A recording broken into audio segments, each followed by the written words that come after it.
Hey, thank you for listening to the Vegan Ambition podcast. I'm here to let you know that you can visit us on our website at theveganambition.com or on Instagram, Facebook, or Twitter. We post new content every single day. And now, time for the podcast.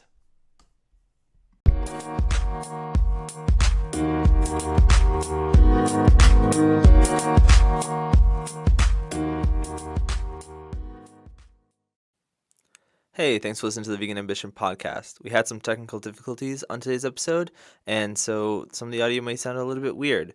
We did end up re-recording it, so I hope that it sounds okay to you, and thank you for listening. Hey, I'm Ruji, and today we're joined with Forrest, and I'm Ruji. Welcome to the Vegan Ambition podcast number 14. Today's main question is, if most people don't care much about humans, why should they care about veganism? But before we start, I'd like to thank today's sponsors. I'd like to thank sesame seeds, coconut, and of course, agave syrup. This podcast is a tool to help vegans, vegetarians, and anyone else who's interested in the vegan lifestyle. The Vegan Ambition is a no-pressure zone and a no-hostility zone. We don't pressure our guests here, but are simply here to discuss different viewpoints. I hope you'll join us on this journey, and education is our biggest goal here. If you don't know me already, I'm Ruji, and I've been vegan for over a year now. I'm not a perfect vegan, but I'm trying to get better. And this is Forrest. You're the son of a butcher who recently transitioned to veganism. And can you tell me a little bit about your journey?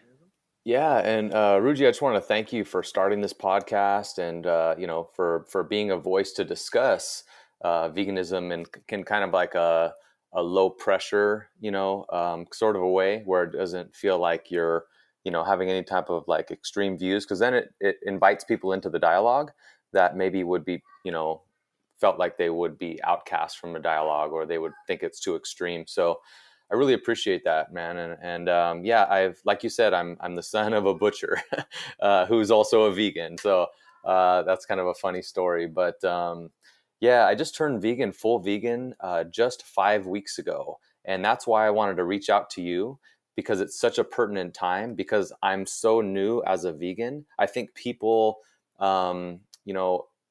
will get a lot out of hearing my story, because I'm still in that transition kind of a state. It's very new to me. I've been learning so much over the last just few weeks. It's just so raw inside of me right now. I just want to share the visceral feelings and emotions that I'm going through, because not only am I like son of a butcher, I was raised for example eating meat, eating steaks, tri-tip, bacon, you name it. I loved eating meat, and it was part of our growing up. And not only that, we were raised off of the animal industry. Our family was. So I have a lot of respect for my dad. He brought our family up through that. And I don't have any kind of feelings of blame, shame, or guilt toward anybody that, like my father, no, because people get involved in cruelty to animals unknowingly, because we think, and it's just our conditioning, right? We just think it's part of how we have to be. We think it's how we have to live.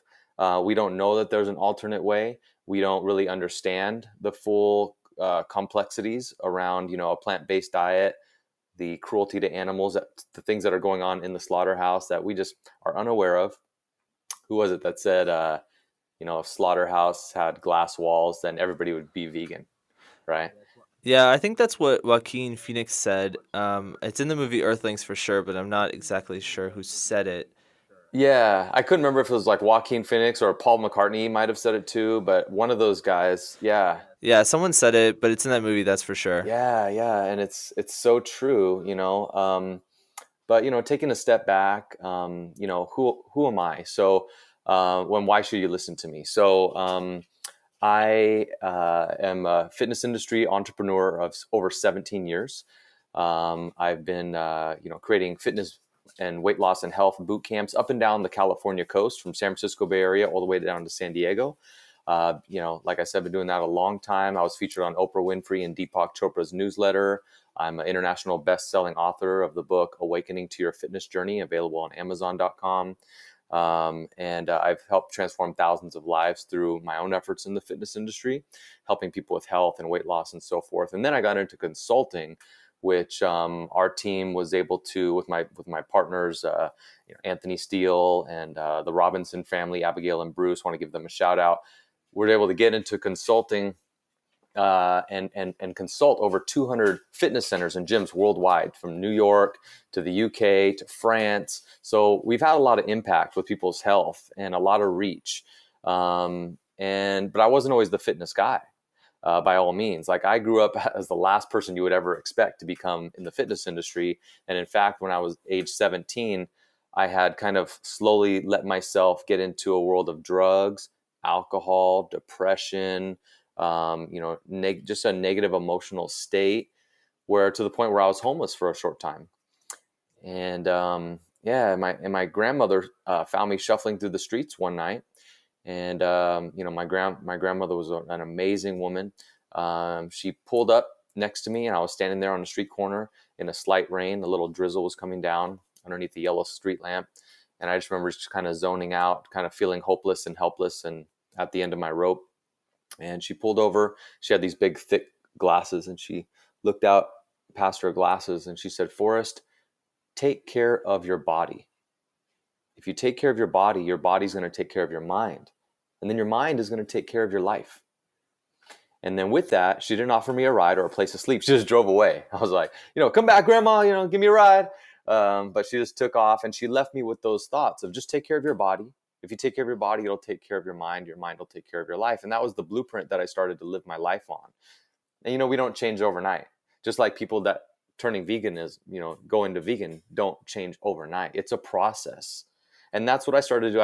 I underwent a process of change, self-discovery, and awareness. And it led me to studying in martial arts.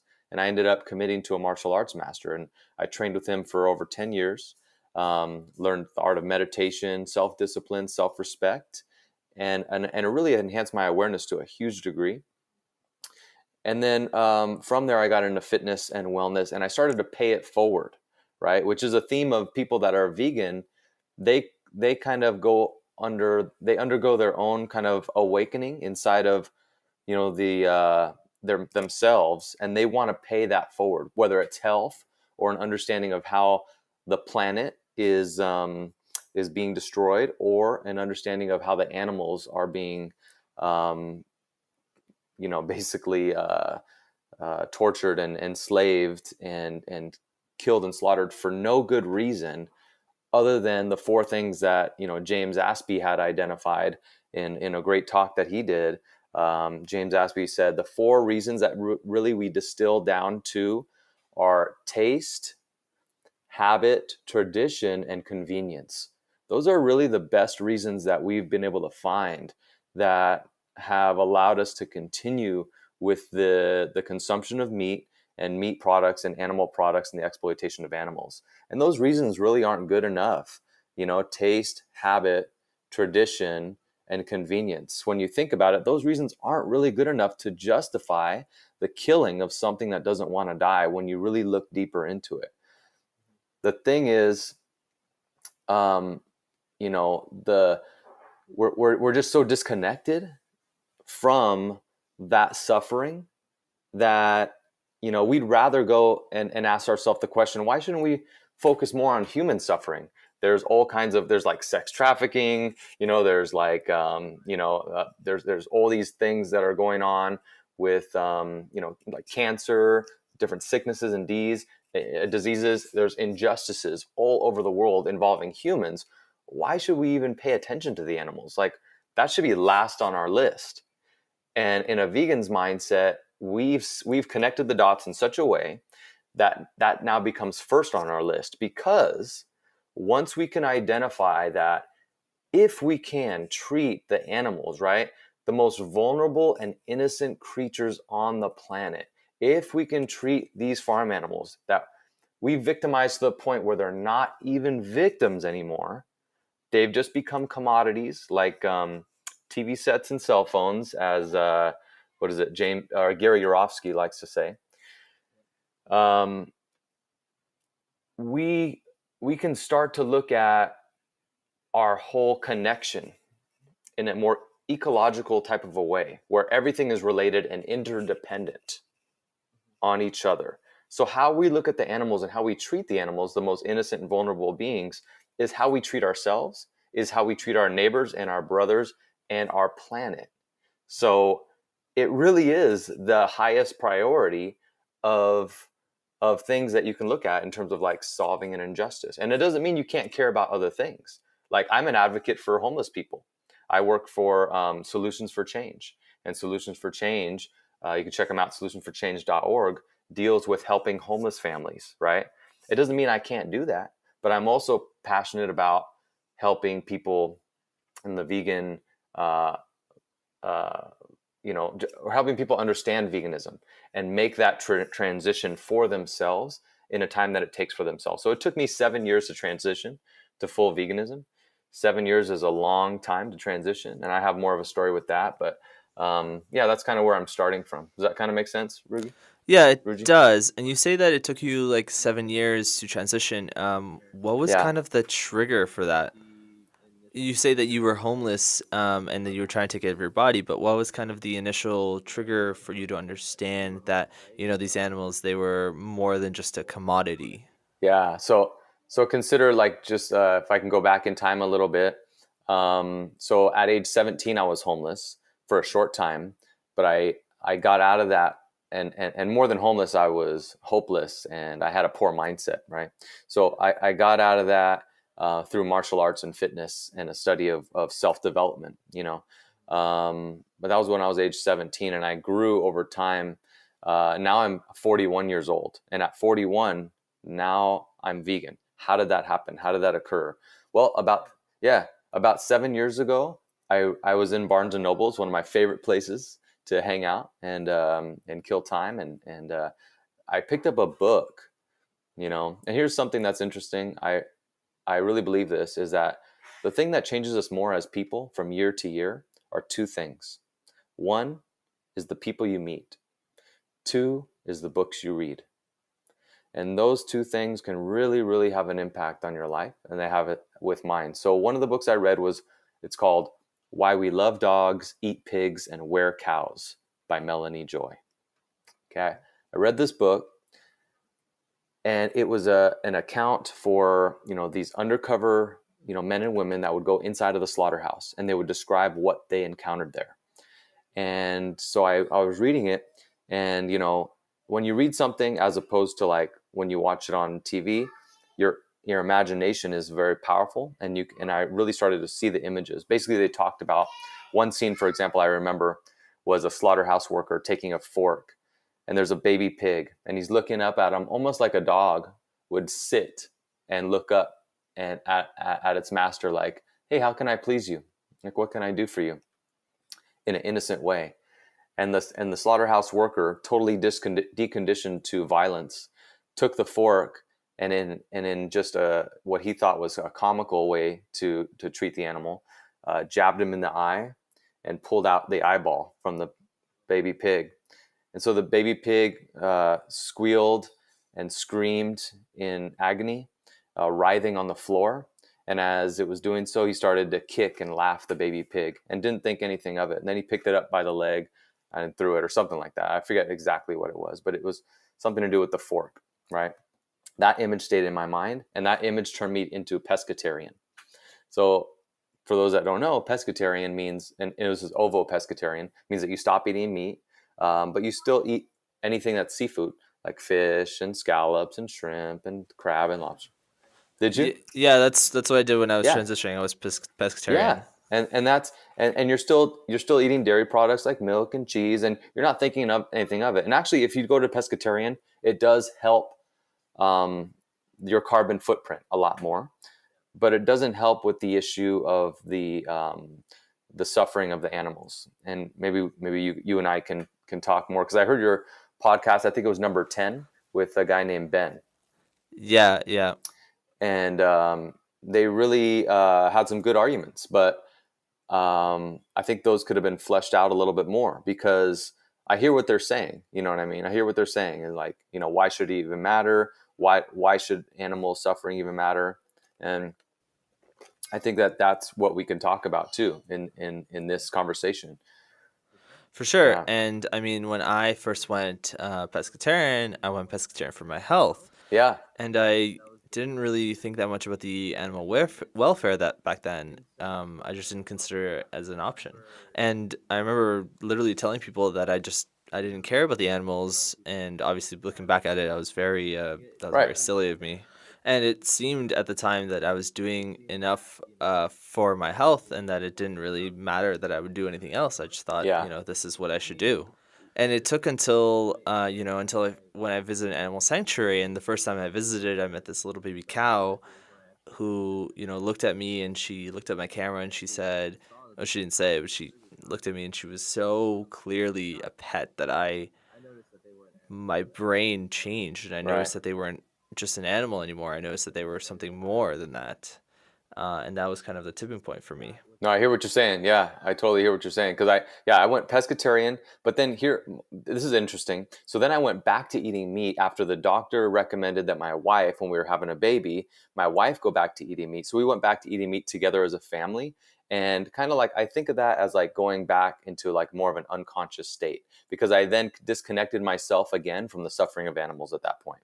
I disconnected, and we're killing 56 to 60 billion land animals per year, right? So it's an unfathomable amount that we're killing. So I then just 5 months ago went back to pescatarianism as I started to become, more self-conscious again, or more conscious of the suffering again, more connected to it. And then the tipping point, like you asked, what was the trigger that got me into vegan, right? From pescatarian, it was a video by Gary Yourofsky. I'm sure he's turned lots of people into vegans. It's a great video. It's called like the best speech ever or something up to that effect. But Gary Yourofsky, I recommend the listener go to YouTube and watch that video. It's about 45 minutes in length. It's a great talk. He's an educator. He goes around the world, speaking. But there's like most of it's like just a really great in your face, also in your face type of a talk, right? Where he kind of slaps you in the face with some ways to start thinking. It makes you think, right? It makes you start to ask yourself questions, which is good. You want to start questioning things. You don't want to just live your whole life as the status quo, like a robot. You know what I mean? You want to be able to live a life of real choice, not perceived choice. And so and then there's about 5.5 minutes of some real animal slaughterhouse footage that gets you to tie in the head, the heart, and your actions and your whole life. And then I started to connect the dots. And I have a new Labrador puppy at home too. And so I'm looking at my Labrador puppy. I'm looking at her beautiful eyes. I'm seeing the soul in this dog. The beauty in this dog. The fact that she suffers just like the cow and the pig suffer, right? And this is science too. Like we know that if we put, these a cow, a pig, a chicken, if we put their hand over a flame, that they want to back away from the flame, right? We want to move away from pain. We know that they suffer. So understanding all of that and start to put together the dots, that is what led me to being a vegan just a short 5 weeks ago. And then from there I started to watch Earthlings. I had already seen Forks Over Knives, but I revisited Forks Over Knives. So Earthling, Forks Over Knives, Cowspiracy, all these are great. What the Health, these are all videos. And then I started to go into some different activists and what are they doing. So James Aspey, I really like James Aspey. He did 365 days of just basically like a vow of silence, where he went around and he toured. He did some blogging, but he didn't speak for 365 days so he could become a voice for the voiceless, a voice for animals. And then a guy named Earthling Ed and another guy named Joey Carbstrong. All are people that I highly recommend that people research and check them out on YouTube. Yeah, they are all really great. I've watched a lot of them. Yeah. Did you know that sesame seeds are a primary source of phytonutrients like omega-6 fatty acids, vitamins, and dietary fibers? They are rich in monounsaturated oleic acid, as well as just 100 grams of sesame seeds provides about 18 grams of protein, or 32% of a person's daily needs. Who said getting protein is hard? Thank you, Sesame, for seeds for sponsoring today's episode. Now, Forrest, uh, I'd like to get on today's question, which we kind of talked about a little bit, but if most people don't care that much about humans, which I think is pretty true. I mean, we talked about it a little bit on the podcast with Ben last week, and you know, why should they care about vegans if they don't care that much about humans? Like, why should they care about veganism? Yeah, that's a really great question. That's a fantastic question. Why should you care about veganism and the animals when there's so many other pressing issues that may seem more important, right? Well, one thing is that 3 times a day you're consuming this product, right? At least 3 times a day, most the standard American diet. Um, and so, if you're consuming it on a regular basis, you want to start to look into, because you're putting it in your mouth, in your body, it's going to have an effect on you. Even if you decide not to look at the slaughterhouse footage and understand what's going on, the brutal suffering, and even, and I do have to say that, humane slaughter, you've probably looked into this as well. Humane, they all end up in the same slaughterhouse. You still take the animal's life before they're ready to die. Um, Yeah, and one of the things I think about a lot is the fact that people always talk about grass-fed beef and killing an animal in a good way, but I mean, an animal's life, a cow's life, is not 2 years. It's 20 years or 40 years. I'm not exactly sure which. 25, yeah. And Hmm. when I think about like a dairy cow's life, Yeah, generally is 4 years because of the dairy industry, and a slaughter cow I think is yeah, about nine yeah, months. So when people talk about humane slaughter, I don't really think about it, as anything real, because I just think that that cow's life is like gone in like a tenth or a 40th or a 20th of their life. It's ridiculous. yeah, yeah. It doesn't make any sense to me. No, it doesn't. Yeah, and people think that, a lot of people think that, and I think I heard you mention this too, is like flexitarian could be the answer, right? So, some of the time we won't eat meat, and then other times we'll eat meat and cheese, and we're reducing our harm.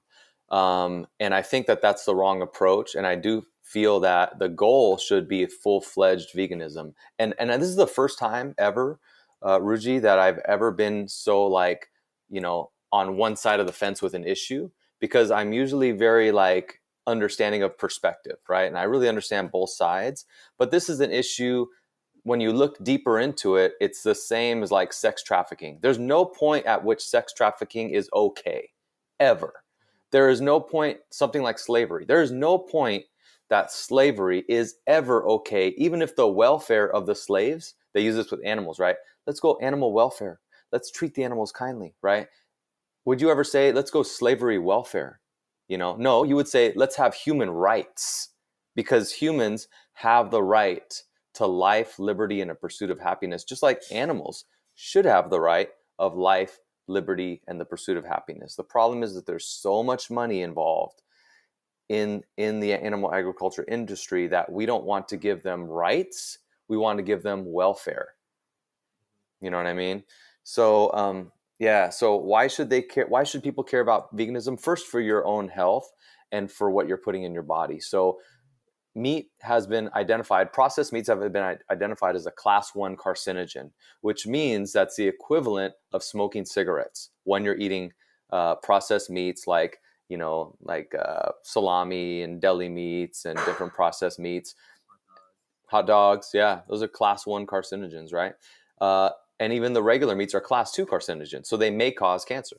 So, a lot of people are like, well, I eat only like the best sourced meat, or I know where my meat comes from, and and so they're using like that. And because I've said the same thing for years, and I didn't really have a full understanding of it. So, um, when you start to see that it's not okay, the health is one thing. You're going to feel way better off plant foods. You're going to get enough protein. A friend of mine, Patrick Babomian, he's an Armenian guy who lives in Germany, and he's one of the strongest men in the world. He's a world record holding strongman. He's going to be in a movie called Game Changers coming out near the end of the year or the beginning of next year. And this movie is going to have the top athletes in the world in endurance events and strength events that are going to showcase why veganism is optimal for your health and your athletic performance, right? So, So one is your health. That's why you should be concerned. The number one killer isn't cancer, isn't diabetes, isn't car accidents, isn't cigarette smoking.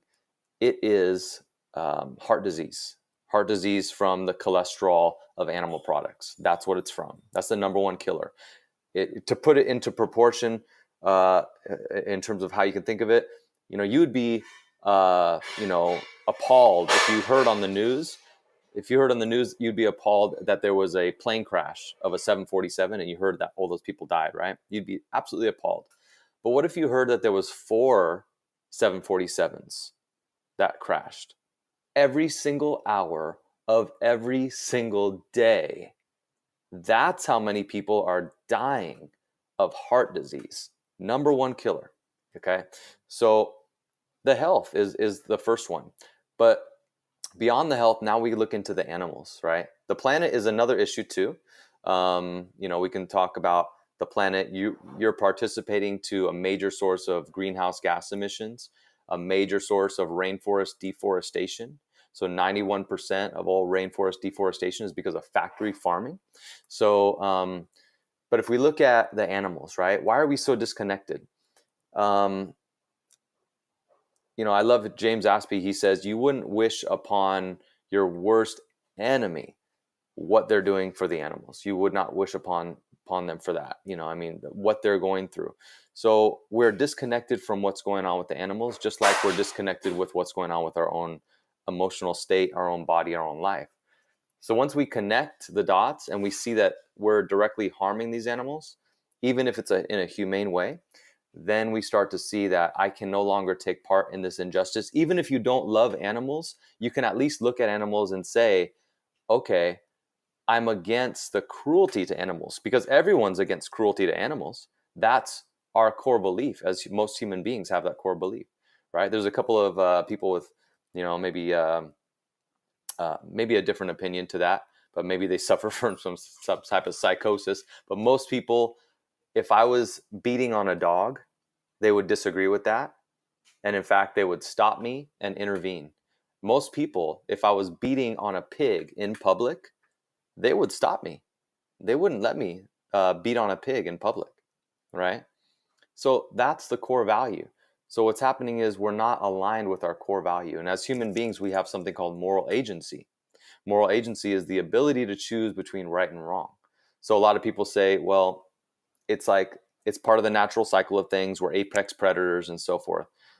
Well, first of all, we're not apex predators in the fact that I can't dive into the ocean and kill a great white, or I can't go on the African safari plains and kill a tiger because I'm an apex predator, just because it's just due to the technology, right? And you could take this in a circle, right? But you could say things like, well, lions have the technology of claws, you know what I mean? And that's all argumentative. But we're not apex predators. If we were in a pen with a cow or a pig, we wouldn't, with our claws, right? We don't have claws. We wouldn't be able to bite into that thing and tear it apart without these tools. So really, we developed as herbivores, and then we kind of maybe for survival for some parts of our history, we went into meat eater. But now we don't need meat to survive. We just don't. And so why continue to partake and participate in the suffering and killing of animals when it's completely unnecessary? So I would say that. Yeah, and the argument on the other side of that is, well, Hmm. there are so many human issues, and why don't we focus first on human issues instead of solving animal issues? But I always think about that, and I always say, well, why can't I do both? I can, purchase my products at a humanly conscious place, and I can also save animals, Right. and I can make sure that they are not being hurt or killed, Right. and I can purchase my products that don't have to do that. So to me, it doesn't really always make sense. I just think about I can do both. And that perspective, I find it's a very specious viewpoint. And I think, well, you're obviously putting these animals down. So what do you think about that? Yeah. No. Yeah. At the core of veganism is an issue that, if the listener hasn't understood this before, it's or heard about this before, it's called speciesism, like you said. So it's the idea that human beings are above different species, and that we have right or dominion over these animals. And we're not above them, just like, no man is above any woman, and no different race or religion is above any other race or religion. So, we've drawn this arbitrary line where, we love, our dogs and cats and our dolphins and our whales, but we care about in a different way, but what we eat and kill: pigs, fish, chicken, and cows. So, yeah, I guess, we have to start looking at, that we can work on other social justice issues and still be vegans, and it'll help our other social justice issues, really, because we're more in alignment with our true core values. We're walking around, like, since I've gone vegan, I'm more energetic, my body feels better, my heart feels better because I know I'm not contributing to that suffering. I feel more in alignment with who I am as a person, and it's just opened me up, and it's given me more energy to do more things. And like I said, I advocate for homeless people through Solutions for Change, a nonprofit organization, right? And so I'm able to have more energy and passion with what I do to help those homeless people that I'm working with, homeless people. So yeah, And I think you bring up a really good point where it's like, um, most people who choose to actually do something, they choose to do one thing that's very important towards humans. And I think so. For example, you help the homeless, but I donate every year and I'm yeah, vegan. I don't see why they have to be two separate entities and why they can't just live yeah, together. yeah, Um, it doesn't really make sense to me as a principle. And I think that most people who right, just don't do anything, it just makes more sense to do, two, such yeah, as be vegan and help out humans, than just do one. And I think overall, it's a very skewed argument yes, to say that, well, we can't, help two different kind of yeah, viewpoints, where that doesn't really make sense to me. And even as as right, a vegan, I think that the things right, that I do already help society. We like yeah, vegans are generally healthier, so healthcare costs a bit less for the government of Canada because that's where we live. That's where I live, and yeah, you know, right, I also think that yeah, veganism in general has given me more empathy. So being able to empathize with animals is a lot harder than being able to empathize with humans. So now that's I right, can see, that's right, chickens and pigs and ducks on the same yeah, yeah, level. I think that me being able to do that means that I can see a lot of other things on a similar level to me. So I see all humans in the same way. And I didn't care that much about social issues when I was growing up or even before I turned vegan. I only started caring about them once I turned vegan. And I think that that is part of veganism. I think yeah, veganism has a lot of social movement behind it, and it's really right, helped teach me about certain things which I didn't know before. So I think having empathy for animals has given me just a general understanding of having empathy for the world, and now I care about these social issues, and now I participate a lot more in society, and this is all a byfactor of veganism. yeah. And most people are tuned into a certain radio station, and that's WIIFM. What's in it for me, right? What's in it for me? Because people are, self-concerned and self-centered for the most part originally, until they start to identify with the suffering of others, and they go, "Wait a second, what if I was in their shoes?" Right? And that's when people start to reach out with these social justice issues. For a long time, I didn't give a dang. I'm not going to swear. I'll say dang because I know there's no swearing on your podcast. So I didn't give a dang on a lot of different issues because I was concerned with me. I was in survival mode for a certain part of my life back when I was going through some things, right? It wasn't until I kind of like was able to make some personal changes inside myself that I was able to look outside myself and say, how do I relate to the rest of the world, and how can I, like you said, be empathetic and help with the suffering of the world, because I understand that my suffering is the world's suffering, you know. Once you understand that the animal's suffering is the same suffering as the people's suffering, is the same suffering as the world's suffering. And you can't fix everything, but yes, one person can make a difference. One person can have a ripple effect that changes thousands of lives. You have no idea. Anyone listening to this podcast right now, no matter who you are, even if you don't think you have influence, you have massive influence. So just by changing your consumption of animal products, your the way that you take a stance toward this idea of not contributing or exploiting animals. So if you went vegan, you would have an amazing influence, and you have no idea. Like every hurricane starts with one raindrop. And so, it takes a single individual. And veganism right now is the fastest growing social justice movement of our time. So it's growth. I don't know. I think, are we over like 4 million people in the US? Maybe 3.7. I think, Yeah, it's a lot. It's really growing. yeah, last I checked, it was 3.7 million people in the US. Some of the places that it's growing faster, such as like Israel, those are people that have like more of a connection with deeper oppression in their history, such as the Holocaust. So they can look at the suffering of animals. I'm not saying that you don't have to draw equal comparisons, but you can look at the analogy of it and go, wow, there is like this Holocaust type situation with the animals. They're kept enslavement. Pigs are put into gas chambers and so forth. And some people are go, why do you got to be so extreme? Because the suffering is extreme. Okay. And is it really extreme to be kind, to be compassionate? When did kindness and compassionate people or activities go out of style? I really would like to bring that trend back. Kindness, compassion, and an understanding that we are all interconnected as people and animals on this planet. So if that comes back into trend, veganism coming back into or coming into full circle into what, you know, I think there's a movie called Carnage. I haven't seen it yet, but it has a really good idea in that it takes place in the future where everyone in the planet is vegan. Have you heard about that? You saw Yeah, I saw it. It's a really funny video.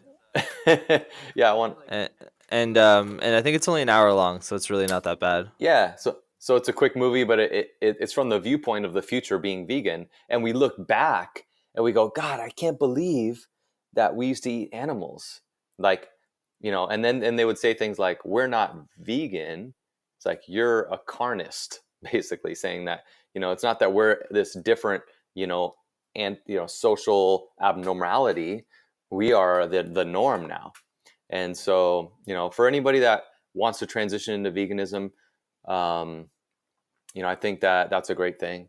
I think that you're going to be healthier, you're going to be happier, you're going to be contributing to, uh, you know, less suffering in the world, and you're going to make the planet a better place. So that's my message. That's why I'm so on board with veganism. Great. So we're getting close to the end of the podcast, and I have to do some sponsor calls. So Hmm. coconut is a complete food which is rich in calories, vitamins, and minerals. It has 400 grams of edible food and 30 to 150 milliliters of water. Every 100 grams of coconut has 354 calories and high levels of good fat and protein. A 100-gram serving of coconut also has 48% of your daily copper intake, 30% of your iron, and 65% of your manganese. Thank you, Coconut, for sponsoring today's podcast. So, Forrest, I want to know, kind of, you talked about this a little bit, but what are your inspirations for trying to encourage others to go vegan? Why do you do it? What do you hope will come from encouraging people? Yeah, and if you're one of my coworkers, friends, or families, I'm not a militant vegan that's going to like push veganism down your throat. But if you come to me with questions, I want to educate and I want to answer those questions in the most honest way possible. There's no shame or blame. There's just education and information. And if you take some small changes, I've already started within my company.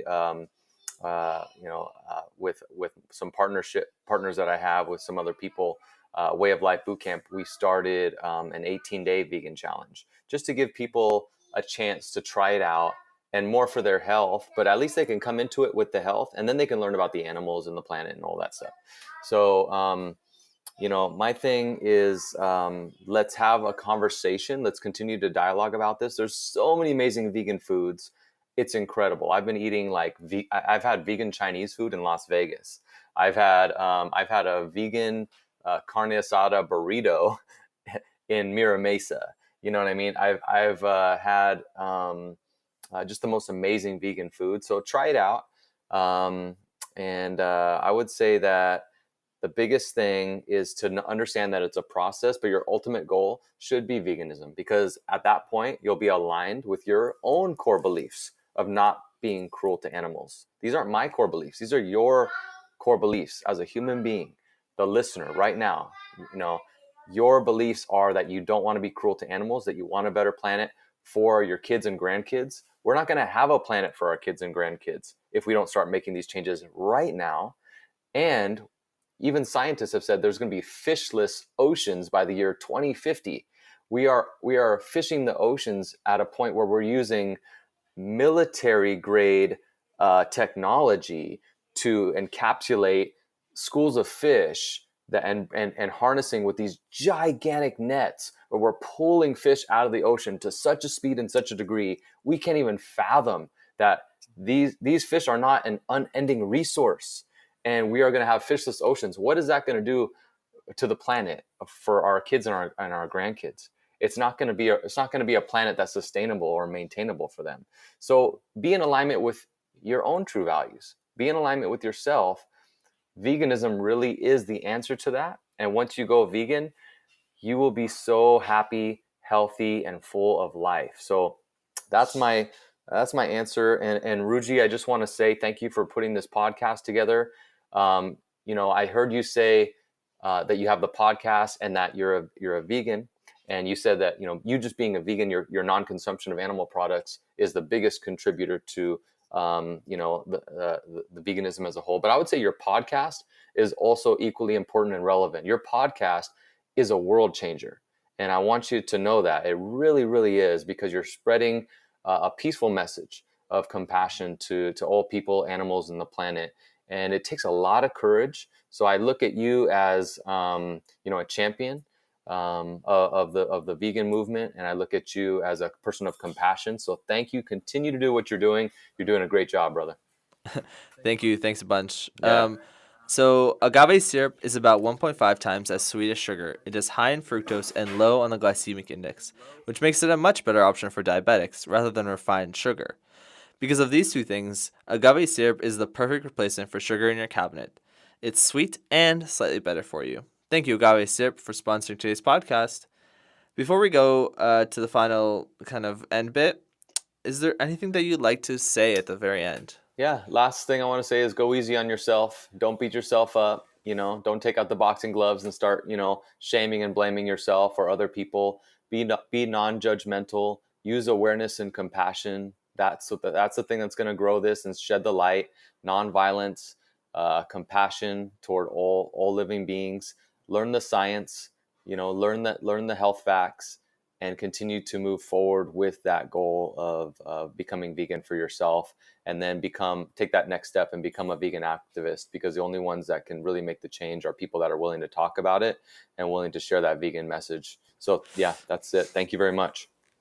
Thanks. And I'd like to thank today's sponsors, Sesame Seeds, Coconut, and Agave Syrup, Forrest, and you, the listeners, for being here with us today.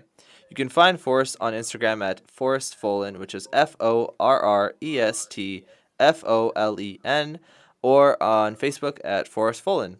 If you have a question, a suggestion, you want to be a sponsor, or you want to be on an episode, you can send us an email at veganambitionpodcast@gmail.com. Thank you, and have a great day. Awesome.